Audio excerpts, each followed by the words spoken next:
Tes, tes. Oke, assalamualaikum warahmatullahi wabarakatuh. Hello guys, and welcome back to my YouTube channel. Ya, so di video kali ini masih dengan pembahasan soal, ya, konten pembahasan soal. Namun di video kali ini saya akan mulai membahas terkait dengan manajemen rantai pasokan atau supply chain management gitu ya. Oke, so kita masuk ke modul yang pertama, yang dimana ini terkait dengan definisi-definisi awal lah ya. Oke. So kita mulai dari nomor 1, tes formatif modul yang pertama. Oke, pengertian rantai pasokan itu apa sih? Jadi pengertian rantai pasokan itu adalah membahas terkait dengan dari manufaktur sampai ke konsumen akhir, yang dimana dari produk sampai ke dari manufaktur atau pembuat produknya itu sampai ke konsumennya itu melibatkan berbagai pihak, seperti misalnya contoh distributor ataupun mungkin dari ekspedisi dan segala macamnya ya. Oke, so untuk nomor 1 ini jawabannya adalah yang A ya.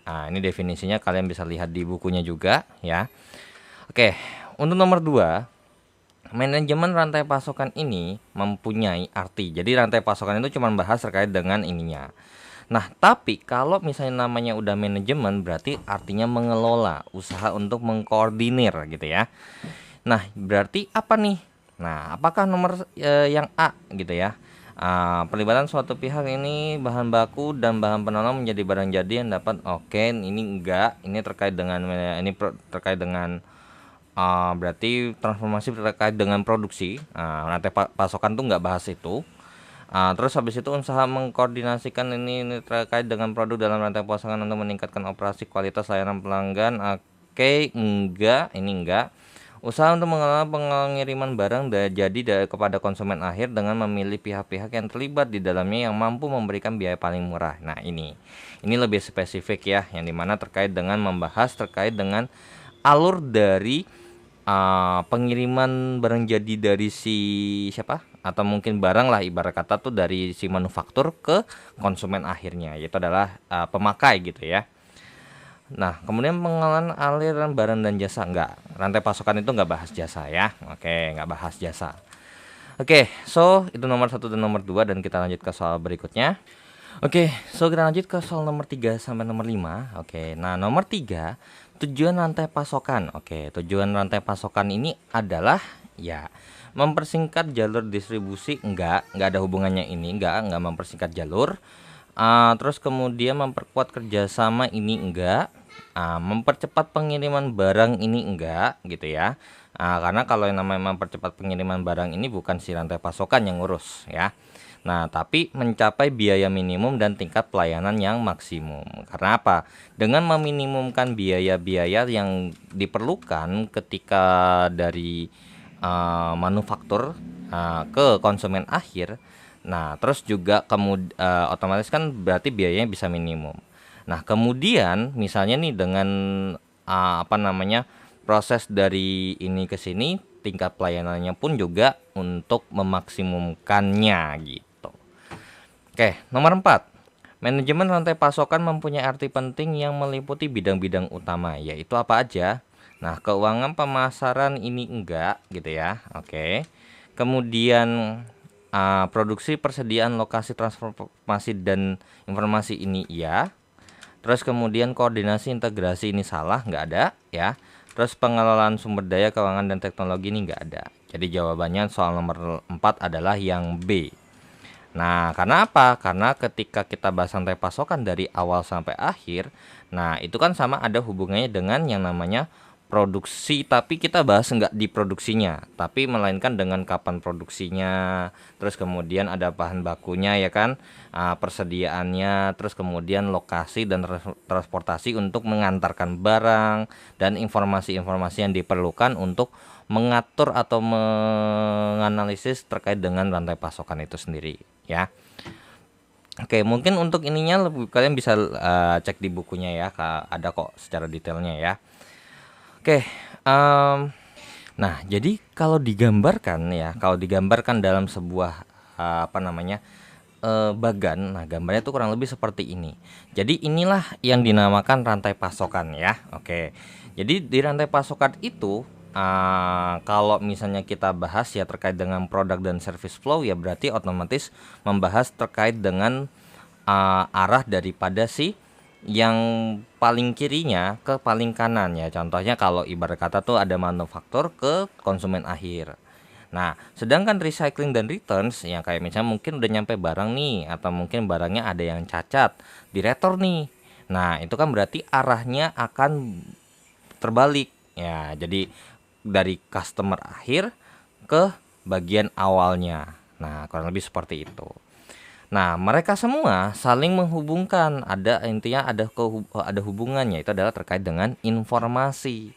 Nah, ya informasi yang dimana ya kalau misalnya ketika misalnya nih kayak dari manufaktur, butuh informasi apa sih untuk minimumkan biaya atau meningkatkan tingkat pelayanan seperti itu ya.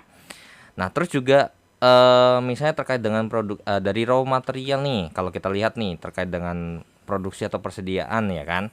Nah, otomatis ketika kita membahas terkait dengan yang namanya ini produksi kan otomatis ada yang namanya butuh bahan baku gitu kan. Ada dari raw material, supplier gitu ya. Itu kemudian ada beberapa komponen-komponen ya kan yang bahan setengah jadi ya gitu ya, karena misalnya mungkin kita emang nggak bisa produksi itu dan kita butuh barang setengah jadinya aja. Nah, kita otomatis butuh supplier. Nah, kemudian diproduksilah gitu hanya di barang jadi di manufaktur ya atau produsen gitu ya. Oke, kemudian ya kan pasti di sini setelah di setelah selesai diproduksi otomatis kita butuh dong yang namanya aktivitas penyimpanan, persediaan gitu ya. Penyimpanan ya bahan baku, terus kemudian persediaan barang jadi gitu ya. Barang jadi dan persediaan barang baku kan. Karena kalau misalnya dengan manajemen yang bagus otomatis ya kita bakal bisa meminimumkan biaya. Intinya itu ya. Bisa jadi lebih efisien dan segala macamnya. Dan otomatis ketika nganter ke wholesalers atau distributor gitu ya, atau penjual gitu ya, maka apa? Ya ini butuh yang namanya transportasi. Nah, gitu ya. Dan kemudian juga pasti ketika bangun pabrik butuh yang namanya lokasi atau mungkin kayak ketika ini kita menentukan lokasi mana aja sih yang bakal kita tentukan untuk kita antar gitu ya. Jadi ada agen ya, wholesalers, kalau nggak salah bahasa Indonesia agen ya. Terus distributor. Nah, kemudian itu kan adalah customer tingkat pertama. Nah, kemudian dari customer tingkat pertama ini si wholesaler atau distributor otomatis ya kayak misalnya mungkin dari distributor ini nih kemudian mengtransportasikan lagi ke penjual yang dimana ini kurang lebih ya kayak ibarat kata warung ataupun supermarket ya, dimana kan supermarket kan pasti ada gudangnya tuh atau distributornya ya kan.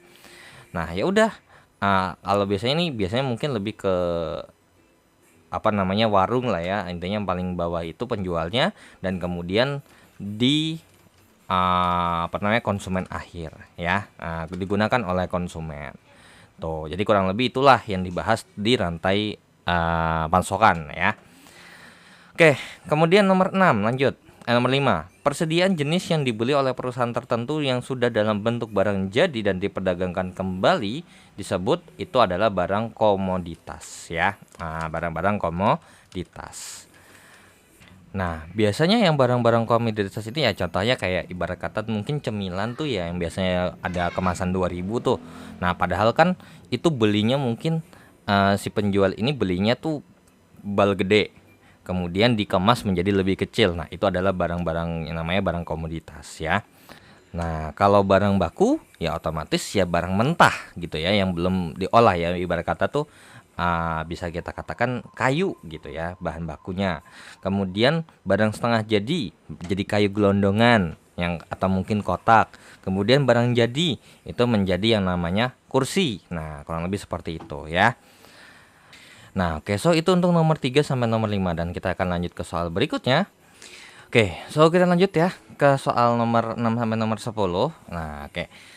So, untuk nomor 6, hasil proses bahan baku untuk kemudian diproses lebih lanjut menjadi barang jadi disebut barang setengah jadi ya. Oke, jadi katanya jadi ini adalah hasil proses bahan baku untuk kemudian diproses lebih lanjut. Nah, jadi ini adalah barang yang kalau misalnya kita udah proses, tapi ini kita bisa lanjutin lagi jadi barang jadi. Namanya adalah barang setengah jadi. Ya, oke. Kemudian nomor 7, hubungan antara dua perusahaan dalam rantai pasokan dapat berjalan dengan baik apabila terdapat keterkaitan dan sharing informasi di antara keduanya mengenai aktivitas internalnya kurang lebih seperti apa gitu ya. Walaupun ya yang pasti kayak rahasia-rahasia perusahaan atau rahasia-rahasia yang penting ya yang nggak bisa dipublish ya nggak bakal dipublish gitu ya. Oke, kemudian nomor 8. Berikut yang merupakan penentu keberhasilan manajemen rantai pasokan. Oke, so ini sebenarnya ada di Nah, oke, so nomor 8 tuh jawabannya ada di sini ya. Kalau misalnya kalian perhatikan dari apa yang ada di saya kotakan ini, jadi terdiri sebelum menguraikan proses bisnis inti rantai pasokan yang terdiri dari 8 proses ya kan, maka yang kita harus tahu nih. Kita perlu tahu bahwasanya keberhasilan rantai pasokan itu juga memerlukan apa sih? Oke, so dukungan sumber daya manusia. Oke, berarti ini termasuk ya. Kemudian kepemimpinan, oke. Komitmen untuk berubah, oke ya. So berarti yang nggak masuk itu adalah perjanjian kerjasama ya. Oke. Nah terus kemudian selain nomor 1 ini ada memahami sejauh mana sih perubahan yang diperlukan ya kan. Karena kalau misalnya emang kita perlu upgrade ya kita harus lakukan upgrade gitu ya. Atau melakukan penyesuaian. Terus menyetujui visi dan proses inti manajemen daripada rantai pasokan ya. Kalau misalnya nggak setuju ya otomatis ya kayak ibarat kata cuman sekedar iya tapi di dalam kitanya sendiri itu nggak setuju, jadinya otomatis nggak lancar dong ya kan. Oke, ataupun bisa menghambat.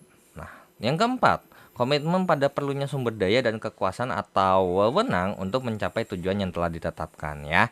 Oke, of course ini udah pasti ya, ini berlaku ya kalau namanya kita mau berhasil ya otomatis kita harus melakukan komitmen terhadap apa yang kita mau tuju gitu. Oke, itu untuk nomor 8 dan kita lanjut ke soal nomor 9 sampai nomor 10 nih. Nah, nomor 9 sampai nomor 10 ini adalah 8 proses yang dibahas.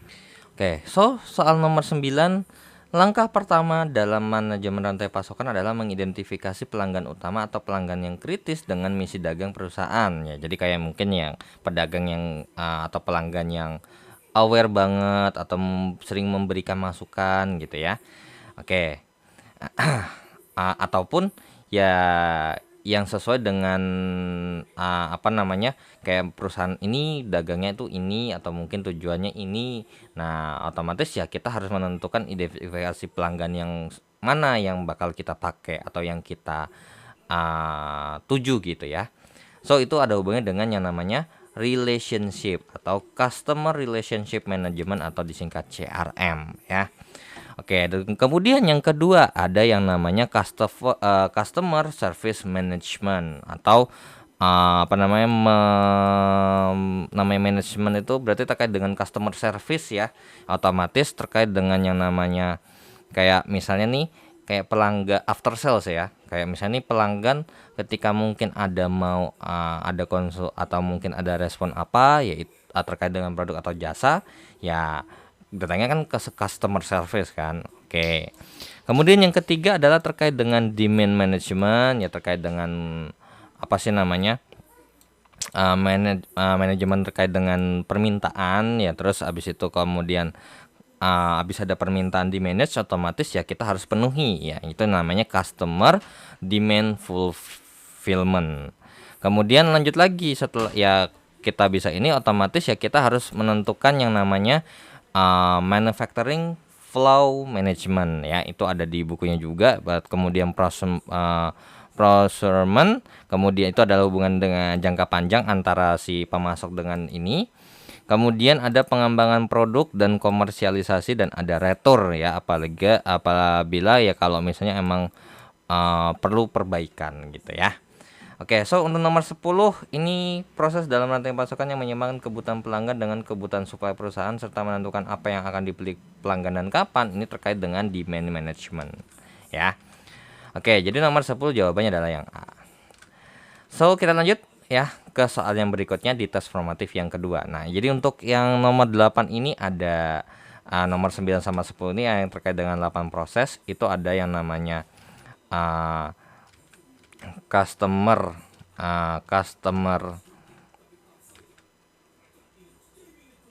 relationship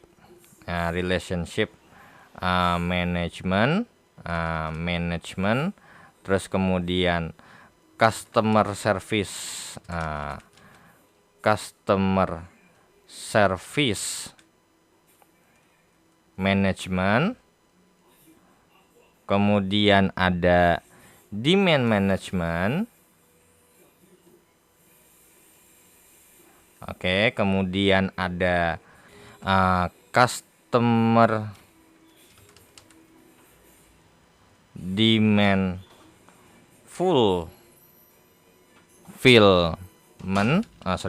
fulfillnya. Nah, oke. Kemudian yang kelima adalah terkait dengan manufacturing. Manufacturing berarti terkait dengan pembuatan barang atau apapun itu, yang dimana ini adalah terkait dengan alurnya ya. Oke. Manajemen ya kayak misalnya mengatur bahan baku lah ya, segala macamnya. Kemudian terkait dengan yang namanya, lanjut lagi, procurement, itu terkait dengan kerjasama atau hubungan ya.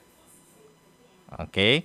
Kemudian yang ke 7 berarti ya, 1, 2, 3, 4, 5, 6. Oke, sudah ke 6, berarti yang ketujuh adalah terkait dengan pengembangan produk. Oke, pengembangan produk dan komersialisasi.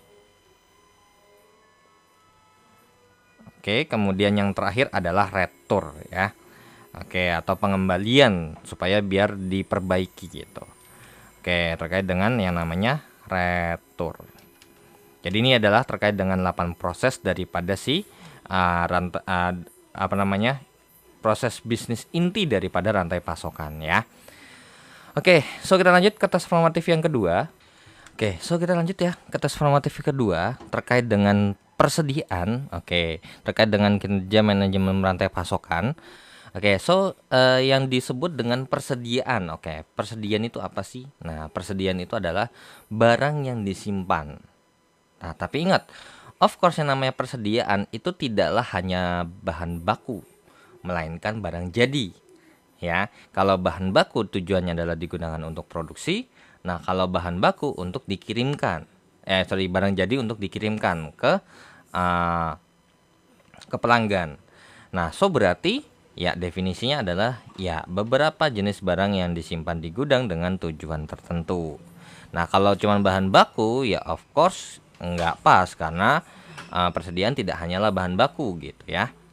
Kemudian barang yang ada di gudang yang akan digunakan untuk produksi, gudang apa nih ya kan, gudang bahan baku juga ada persediaan, gudang bahan jadi pun juga pasti disimpan dulu dong ya kan, karena nggak bakal mungkin setelah kita bikin barang langsung dijual kan gitu, enggak.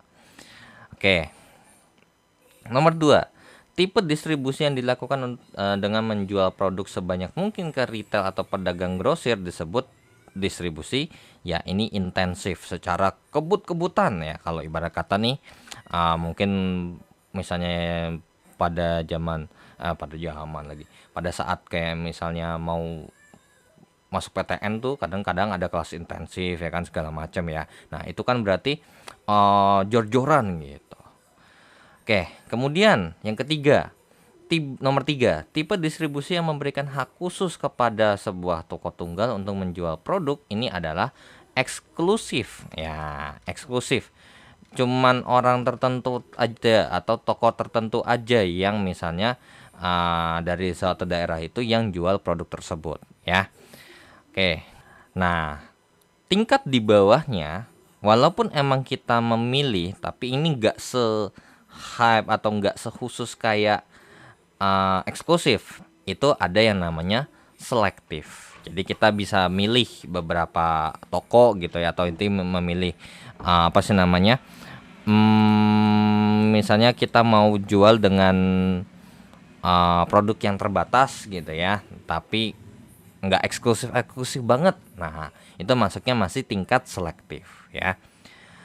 Oke, so untuk soal nomor 4, produk-produk dengan biaya per unit yang tinggi membutuhkan rantai pasokan yang lebih pendek, lebih sedikit anggota. Dengan tujuan apa?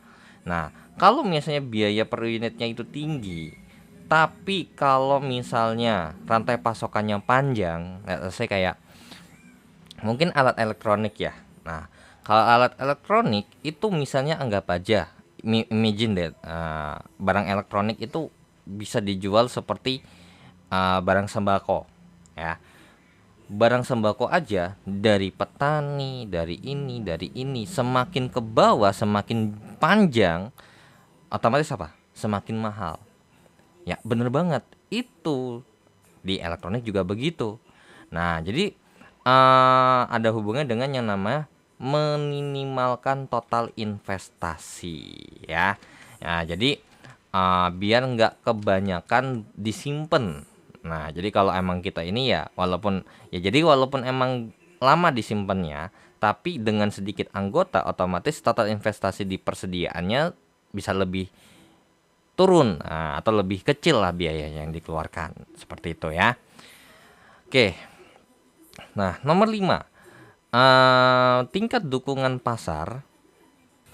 Nah, oke, so nomor 5, tingkat dukungan pasar juga dapat mempengaruhi usaha penjualan suatu produk. Untuk produk baru dengan identifikasi merek yang rendah memerlukan jenis penjualan yang lebih agresif ya. Oke, jadi ini ada hubungannya dengan terkait dengan usaha atau karakteristik produk ya. Jadi ada 9, yaitu adalah terkait dengan nilai produk. Oke, produk value-nya. Oke, kemudian yang kedua adalah terkait dengan yang namanya ada dasar-dasar teknis produk. Oke, dasar-dasar teknis produk. Oke, itu ada hubungannya dengan yang namanya misalnya seperti kayak part-part komputer atau mungkin part-part laptop. Nah, itu juga kan ada hubungannya dengan yang namanya itu terkait dengan teknis produknya kan.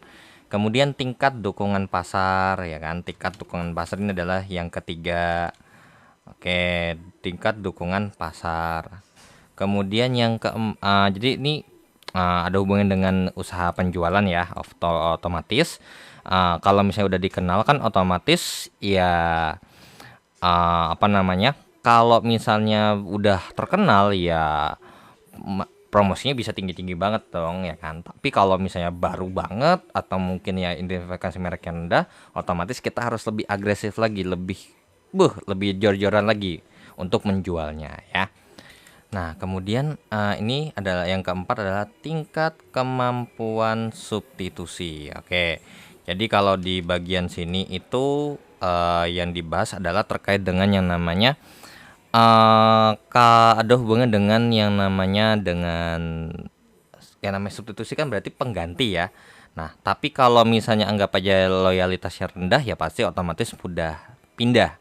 Tapi kalau misalnya loyalitas pelanggannya atau loyalitas mereknya tinggi, ya mau misalnya di apapun itu, ya otomatis konsumen nggak bakal mudah berpindah ke merek yang lain. Kemudian book produk, oke. Book produk. Nah, kalau bulk produk ini ya, ini ada hubungan dengan ini ya. Ada hubungan dengan penanggulangan material khusus. Oke, kemudian yang keenam adalah kemampuan jangka panjangnya. Oke, kemampuan jangka panjang produknya. Oke, kemampuan jangka panjang produknya. Kemudian tingkat konsentrasi pasar. Oke, tingkat konsentrasi pasar. Oke. Nah, kalau kemampuan jangka panjang ya otomatis ya kayak misalnya apakah produk itu tahan lama gitu ya. Jadi apakah misalnya ketika ini misalnya dengan terlalu lama bisa jadi produknya malah lebih mudah usang atau mungkin lebih mudah rusak ya, makanya bisa jadi kayak rantai pasokannya harus dicepetin atau gimana gitu ya. Kemudian kalau tingkat konsentrasi pasar itu terkait dengan yang namanya daerah-daerah ya, kayak misalnya ketika mungkin di daerah sini itu lebih ke produk apa sih gitu ya. Kemudian terkait dengan musim ya, of course ini pasti juga bahwasanya kan kayak misalnya mungkin musim-musim masuk sekolah, nah atau mungkin masuk pendaftaran siswa baru gitu ya. Itu kan atau peserta didik baru otomatis kan penjualan terkait dengan baju gitu ya, baju seragam sekolah, alat-alat sekolah otomatis juga akan meningkat gitu. Oke, itu untuk nomor 1 sampai nomor 5 dan kita akan lanjut ke soal berikutnya. Sorry, kan dia bilangnya ada 9 ya, ini baru 8, 1, 2, 3, 4, 5, 6, 7, 8. Oke, yang ke-9 adalah terkait dengan batas kedalaman dan kelebaran produk ya. Oke, kelebaran lini produk. Oke.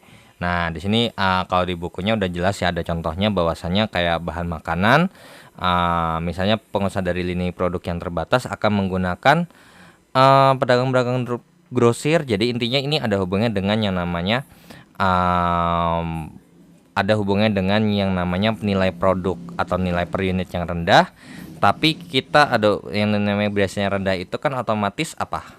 Ya, semakin banyak volumenya. Nah, otomatis dengan semakin besar volume yang dihasilkan gitu ya, atau penjualan yang lebih besar, maka otomatis juga kita harus yang namanya kita menggunakan pedagang-pedagang grosir, itu juga bisa ya. Oke. So kita lanjut ke soal berikutnya. Oke, so kita lanjut ya ke soal nomor 6 sampai nomor 8 dulu. 9 sama 10-nya nih soalnya agak panjang, jadi nggak muat.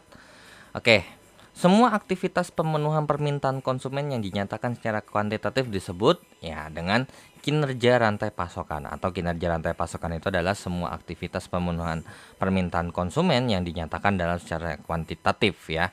Oke, jadi terkait dengan rantai pasokan tapi dibahas terkait dengan secara kuantitatif lah gitu. Oke, kemudian nomor 7, penilaian persediaan yang diperoleh dengan cara membagi rata-rata nilai agregat persediaan berdasarkan penjualan per minggu berdasarkan biaya disebut ini adalah namanya minggu pasokan ya. Minggu pasokannya itu berapa sih angkanya gitu.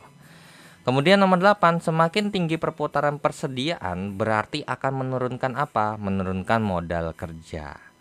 Oke, jadi di sini ada hubungan dengan yang namanya perbandingan antara pengukuran operasional dengan pengukuran keuangannya.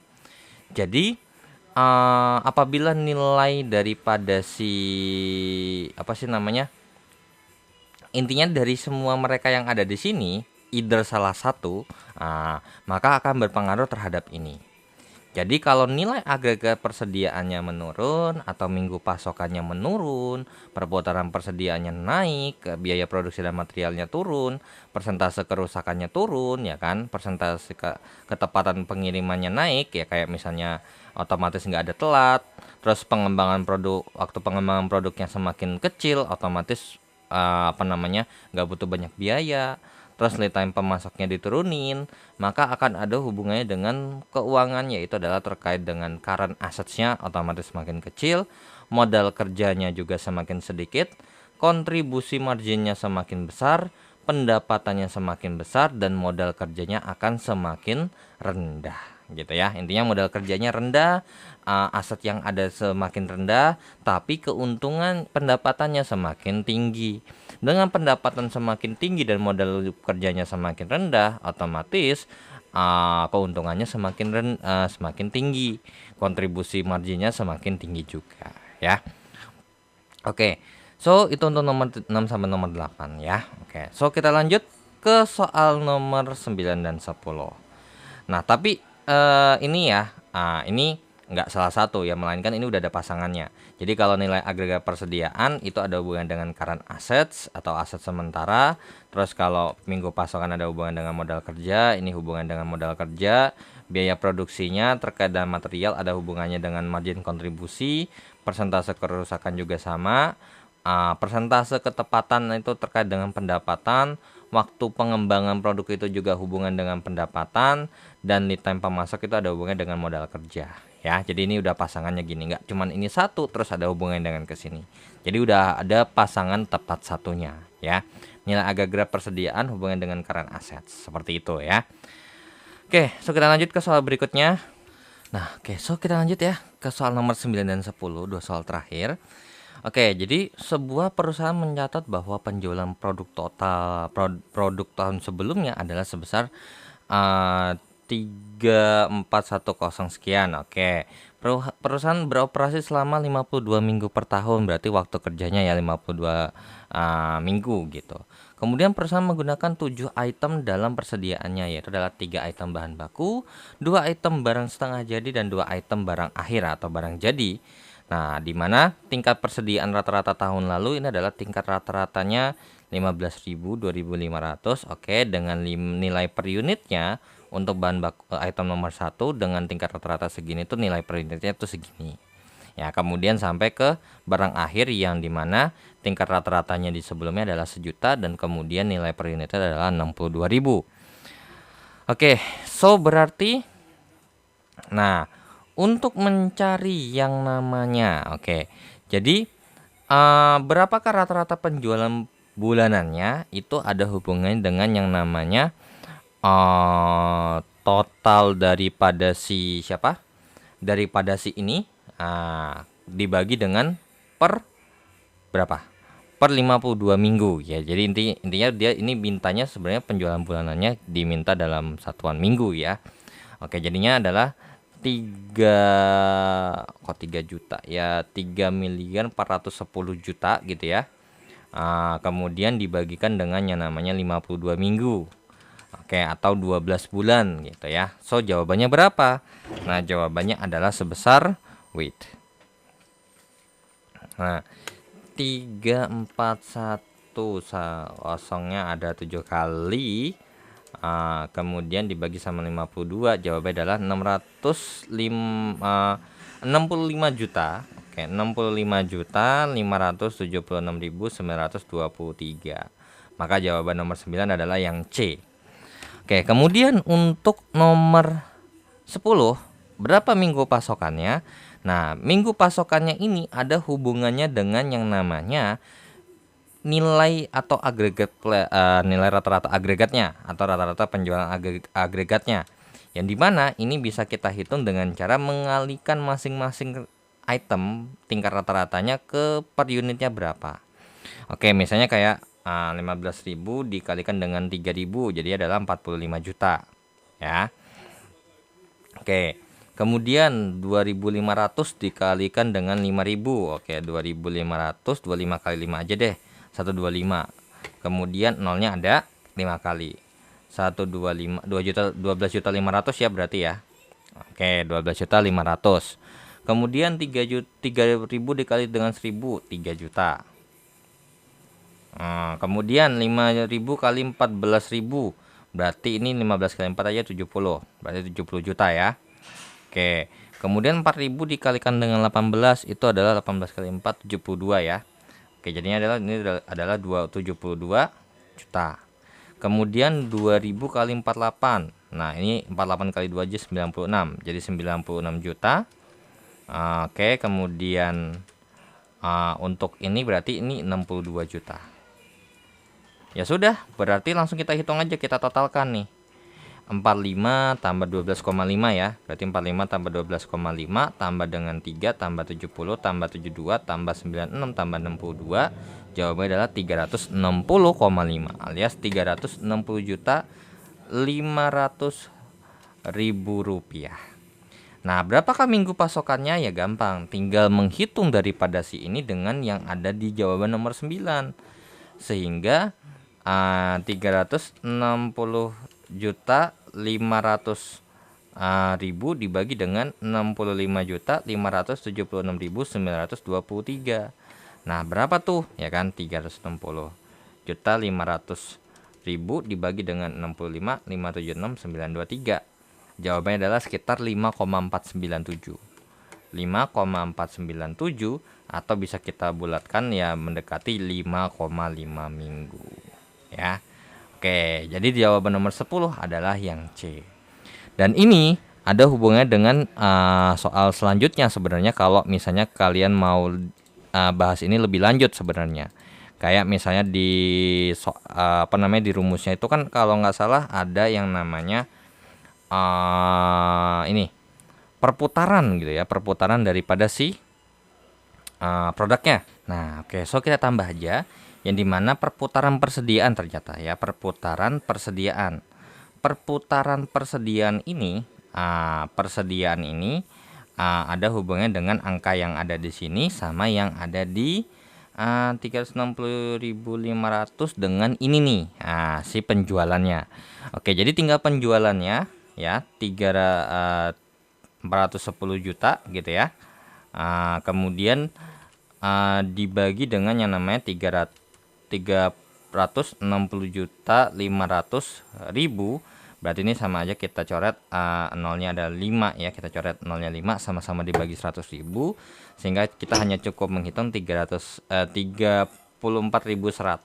dibagi dengan 3.605. Jawabannya adalah 9,45 gitu ya.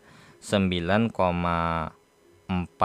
atau ya kurang lebih 9,4 ini 9,459 ya, atau 9,46 atau berarti kalau namanya perputaran itu kan nggak mungkin ya. Bisa kita katakan ya antara ini 9 atau 10 perputaran per tahunnya gitu ya. Cuman karena angkanya ini agak sedikit jelek, ini biasanya tergantung sama kesepakatan apakah dibulatkan ke atas atau dibulatkan ke bawah. Kalau dibulatkan ke atas berarti jawabannya 10, kalau dibulatkan ke bawah berarti jawabannya adalah 9 ya. Oke, karena kan namanya perputaran lihat siklus tuh ya sekaligus gitu ya, nggak bakal mungkin dong masa perputarannya 9,5. Nah, seperti itu ya. Oke, so dengan begitu saya akhiri dulu untuk pembahasan tes formatif di modul yang pertama. Nah, jadi karena kalau untuk teori mungkin saya sambil lihat RBV ya, karena berhubung saya juga nggak terlalu hafal teorinya, karena di sini emang saya bukan bahas atau mungkin lebih ini karena ibarat kata tuh takut yang namanya salah nyebutin atau mungkin salah menyampaikan informasi aja ya. Oke, so segitu aja untuk video kali ini dan thanks for watching this video and don't forget to like and share and subscribe channelnya jika bermanfaat informasinya. Dan terima kasih juga yang sudah donasi di saweria.co dan scan barcode kirisnya untuk membantu perkembangan channel ini secara finansial. Dan jika ada kekeliruan atau pertanyaan langsung saja di chat di kolom komentar. Dan saya izin pamit. Wassalamualaikum warahmatullahi wabarakatuh. See you in the next video. Bye bye.